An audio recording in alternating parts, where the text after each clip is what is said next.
saying that it's so sad the society we live in, because we growing up as children, we enjoy the company of our uncles, our cousins. In terms of growing up and who we are today, it's not just our parents that influenced us.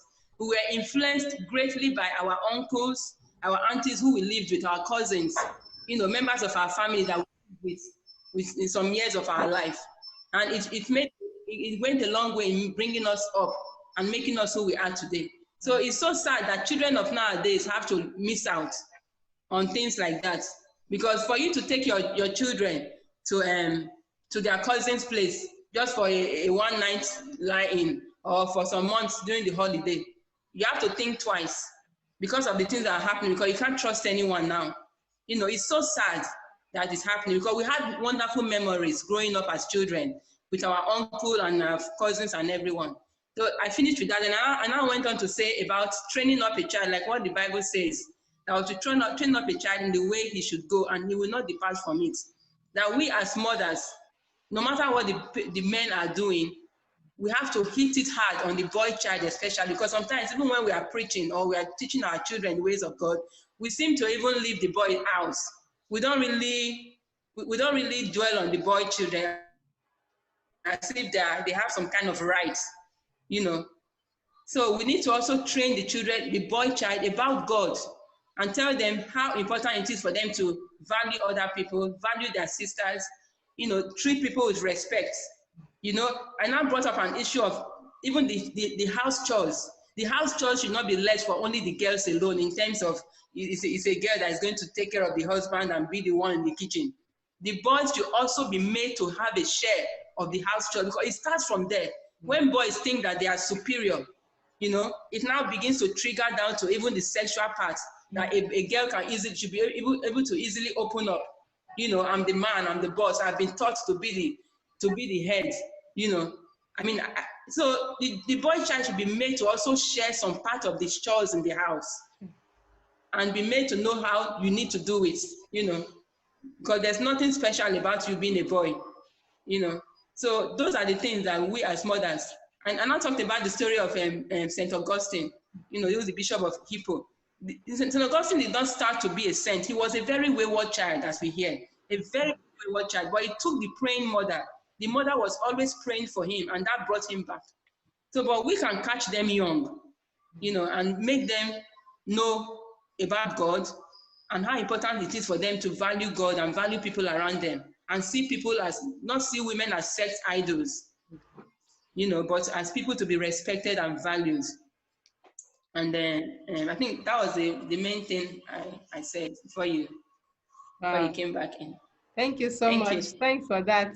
Yes. You have very important points there, that certainly we can do what we can do, and that much we can do goes a long way. And yes, the praying mother's role can't be replaced. And Tessie, would you have something to share with us? Tessie, Deborah, and Difon?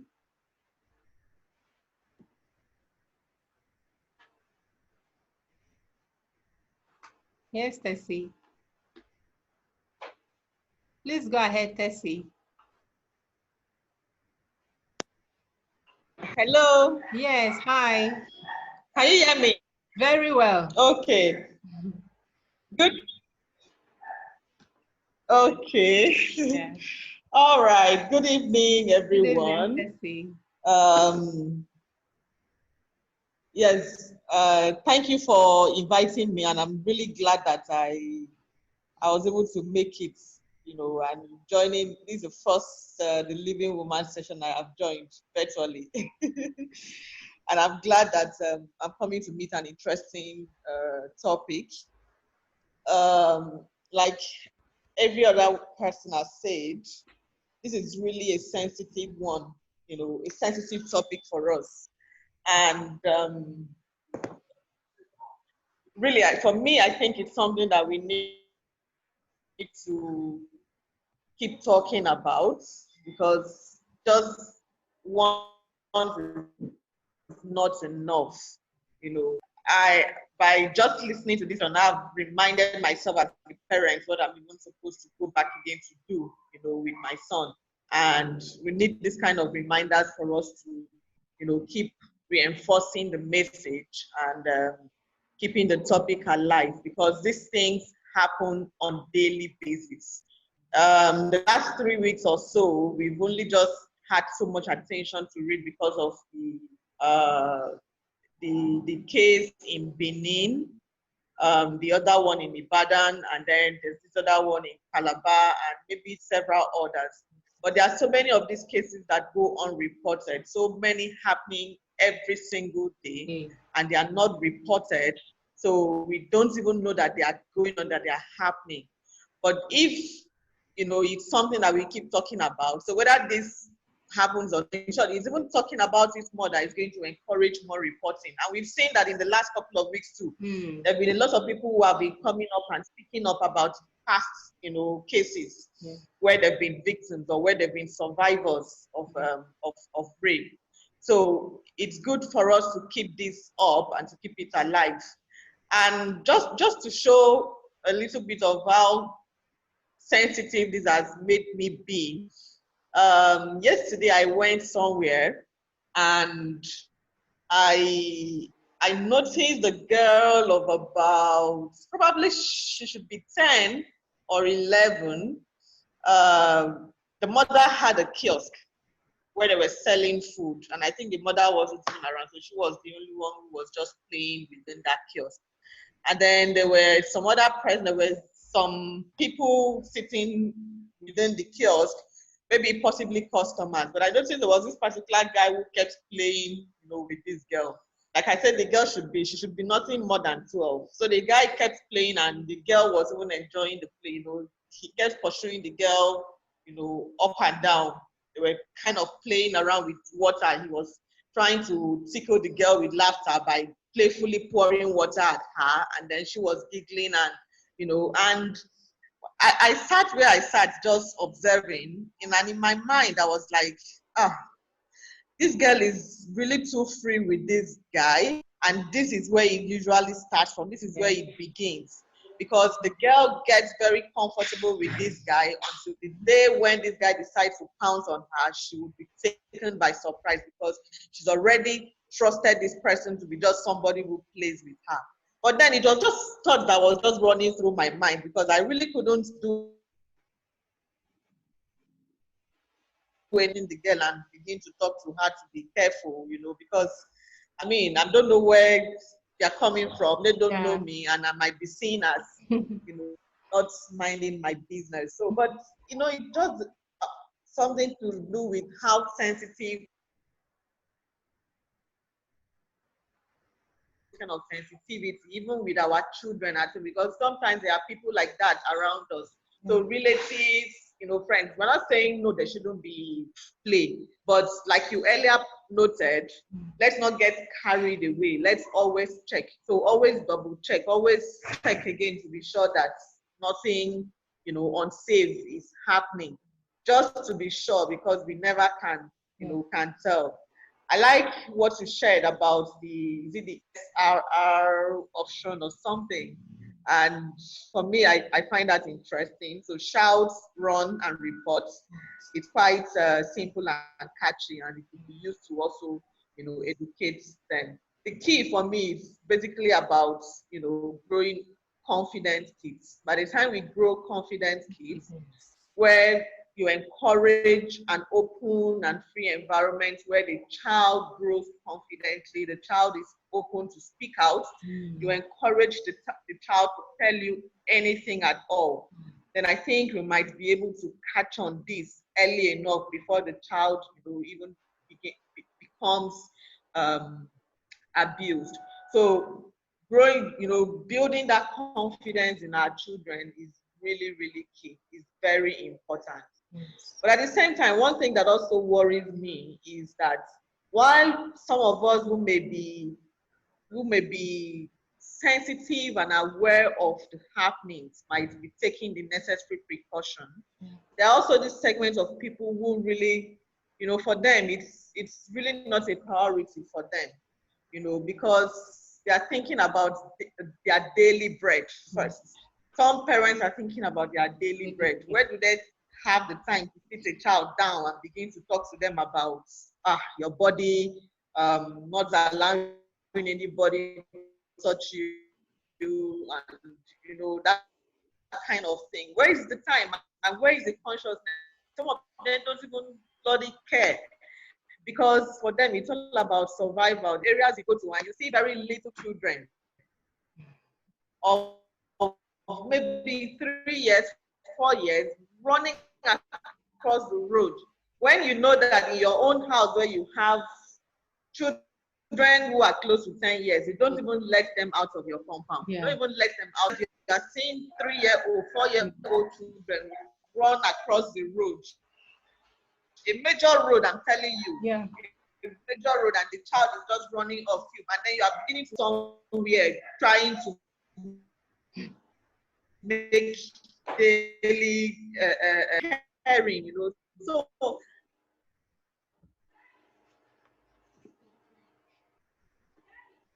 and yet, at the end of the day, these are the children who actually grow up. And so for me, it's about how do we even get this kind of message across to these people, given that for them, their priorities might really, really not be in this, but right. Yeah. Thank you, Tessie. But on the whole, it's really interesting. Thank you so much for sharing all that you shared. Thank you, Tessie, for your very important contribution. And in fact, the last part of what we were saying was just flowing with what I also had in mind about the issue of poverty being a factor in all this. It's interesting to talk about poverty because sometimes this abuse and molestation happen within affluent homes. But from the angle you're coming from, you can see very well that illiteracy, poverty, lack of knowledge is a big part of all this, of even rape happening, molestations happening. So, and as you spoke, I feel very challenged that there is so much work to be done. You see, when we organize this kind of talks, this kind of online things, like how many people can really have the luxury of logging into Zoom and coming to talk and all that? How many? Like right now, the women I have been talking to in the past 1 year, not one of them is here right now, you see? And these are all women with little kids like mine, grown-up ones, all mixed up and jammed in the same house. There are people who need to be hearing this, but they are not here right now for different reasons. As you spoke, I felt challenged that we can't just keep it online. We can't just keep it among a number of people. The market women, the villages, we have so much work to reach out to our women, our families, to create awareness, to sensitize them about all these issues. Because as much as we need to be talking to ourselves, all of us here have kids that this message is so real to us, but there are others too that we can reach out to. So I'm saying to myself, yes, hopefully we are going to keep having this kind of online session, because I'm so happy that right now there is somebody from the UK, there's somebody from Canada, there's Tessie, whom I've not seen in a while, there's Deborah there. We are all from different places speaking about this, almost like across the world, so to say. I'm glad that we have this kind of opportunity, but I will again start thinking, the women in my locality are not here. It means I still have to go back to the physical meetings where I can catch them and be with them and say, we need to be doing this thing. Yeah.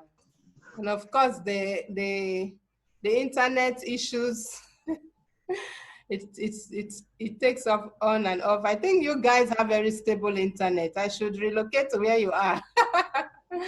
Yeah, so it's been amazing listening to each of you. But we'll hopefully continue this conversation in one way or the other. Tessie, I just want to point out that SRR is not my invention, just to make sure I mention that.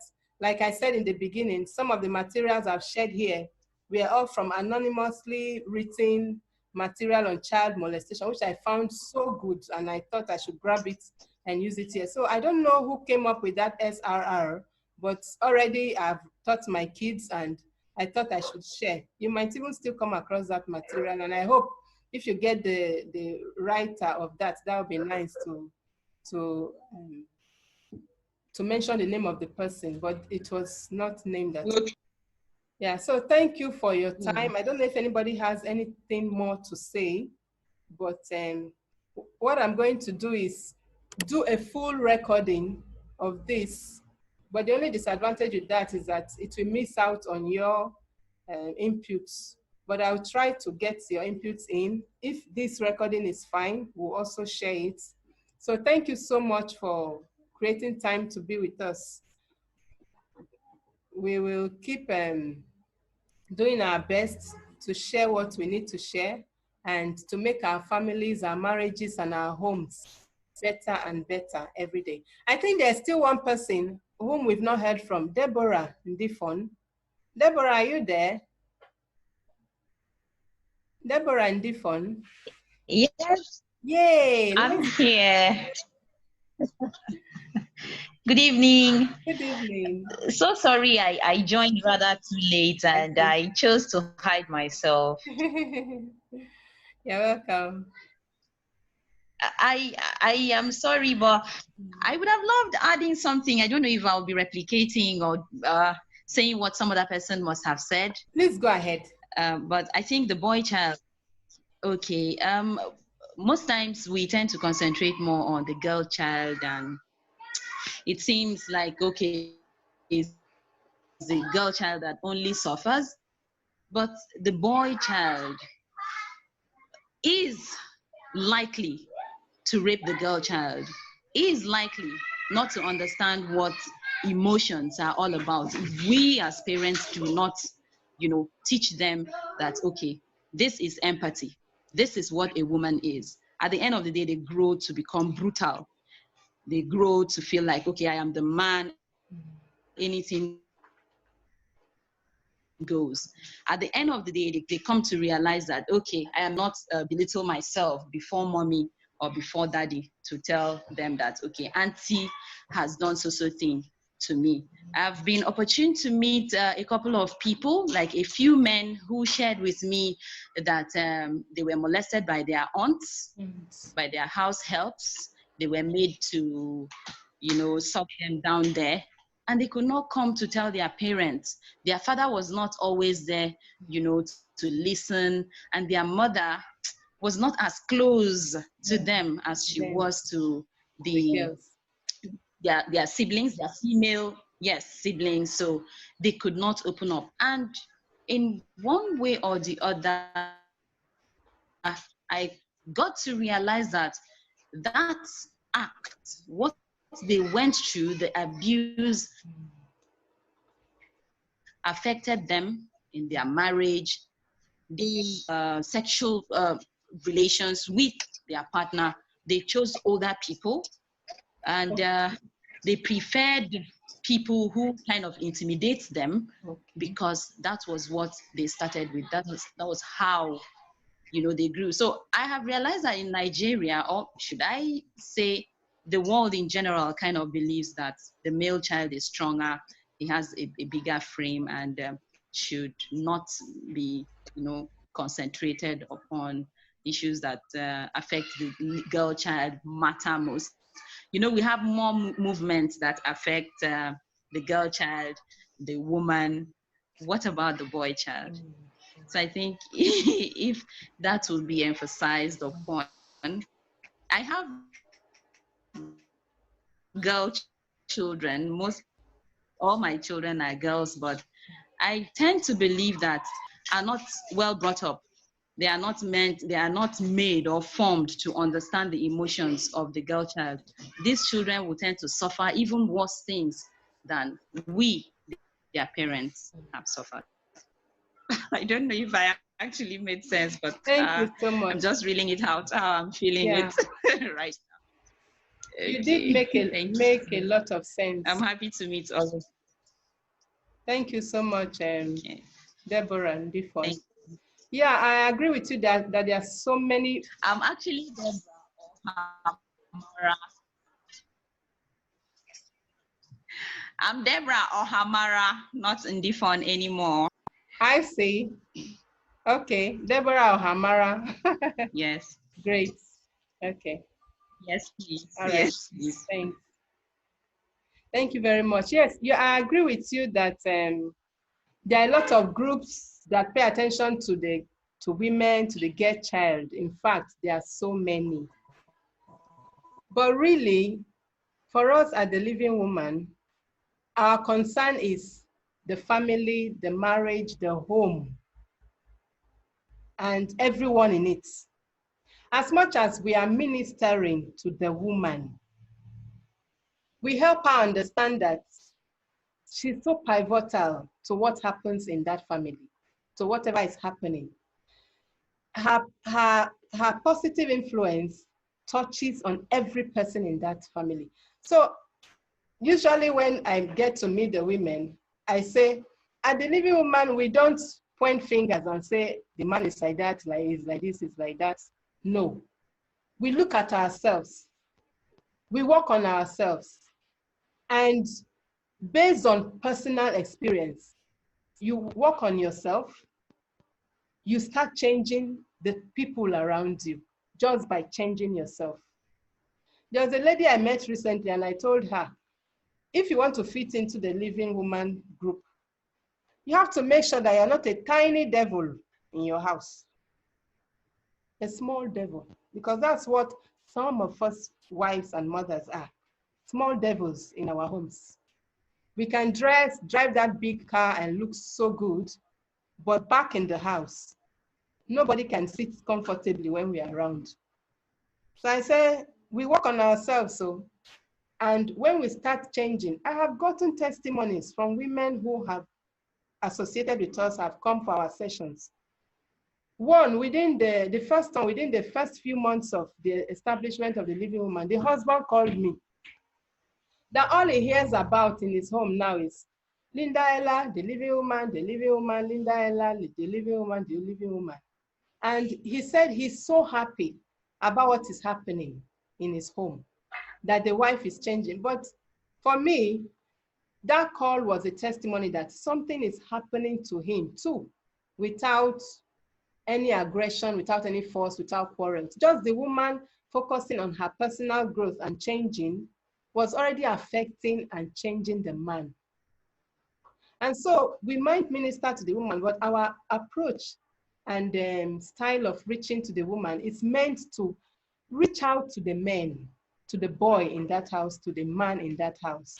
Make sure that you become your best self. You become that inspiring pole that keeps that house firm. And it takes a lot of work to be a woman who positively and can actually inspire the people in your house. So that's the work we do within the Living Woman. So I agree with you that there are so many groups that focus on women, but for me, I would not want to place myself there because I know that we intentionally pay attention to our relationship with our sons, with our husbands, with our brother-in-laws, with our sister-in-laws, just the people in our homes. Because, of course, this platform came about looking at what is happening in the families, in the marriages, separation, children suffering. And we say, no, the woman is very central. What she does or does not do can affect everybody else. So, I mean, this thing I'm talking about is so much work with the women. So thank you very much, Deborah Ohamara. I'm glad to call you Ohamara. There was someone who was with us, but I think her internet is on and off. So I don't know if anyone has anything else to say before we close up. Okay. All right, so we'd like to end it here. And I would like to say that one of the topics we'll be handling next would be masculinity. How can we bring about positive masculinity in bringing up our boys, in bringing up, even in relating with our men? men whom they have a certain background and you really just can't change it. How do we relate with them such that our lives are better? Our lives today are better for tomorrow. So we shall find time to talk about the boy child, masculinity, and just what we do in our relationships regarding the male figures in our life. So thank you very much once again, and we've come to the end of our session. Please always join us, subscribe to the Living Woman channels. There are other topics that will be put on there without the Zoom sessions.